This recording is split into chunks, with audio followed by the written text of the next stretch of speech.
পিয়ারকে গ্রেপ্তার করে উচিত শিক্ষা দিল আখি, ঝিলিক আর গৌরব। বিস্তারিত জানতে ভিডিওটি শেষ পর্যন্ত দেখতে থাকুন। 2 শালিক ধারাবাহিকে আমরা দেখতে পেয়েছি পিয়ারকের লোকেরা গুলি করেছে দেবার উপরে, আর সেখানে আখি দেবাকে নিয়ে হসপিটালে নিয়ে এসেছে। দেবার এখন বিপদ কেটে গেছে, কিন্তু এখানে ঝিলিক নতুন একটা প্ল্যান করে। সে গৌরবকে বলে তারা দেবার মৃত্যুর নাটক করবে আর পিয়ারকের আসল রূপটা সবার সামনে নিয়ে আসবে। পিয়ারকের বাড়ির লোকের মধ্যে শুধু গৌরবই জানে পিয়ারকে আরেকটা বিয়ে করেছিল। পিয়ারকের আরেকটা ছেলে আছে, তার নাম দেবা। এটা তার বাড়ির লোকেরা জানে না।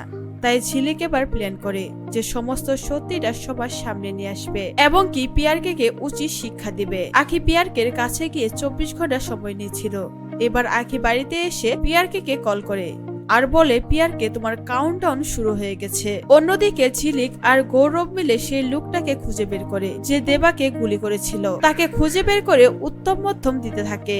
এরপরে সেই লোকটি স্বীকার করে যে তিনি পিয়ারকের কথায় দেবাকে মেরেছিল। যেটা শুনে গৌরব পুলিশ স্টেশনে চলে যায় আর সেখানে গিয়ে পুলিশকে সম্পূর্ণটাই খুলে বলে। এরপর গ্রেপ্তার হবে পিয়ারকে, আর আখি পিয়ারকে বলবে, আমরা পেরেছি আপনাকে শিক্ষা দিতে, কিন্তু আপনার আরো শিক্ষার প্রয়োজন আছে। সমস্ত সত্যিটা আমরা সামনে নিয়ে আসবো। 2 শালিক ধারাবাহিকের আগামীতে এরকমটাই ঘটতে চলেছে। এই আপডেটটি আপনাদের কাছে কেমন লাগলো অবশ্যই কমেন্ট করে জানাবেন।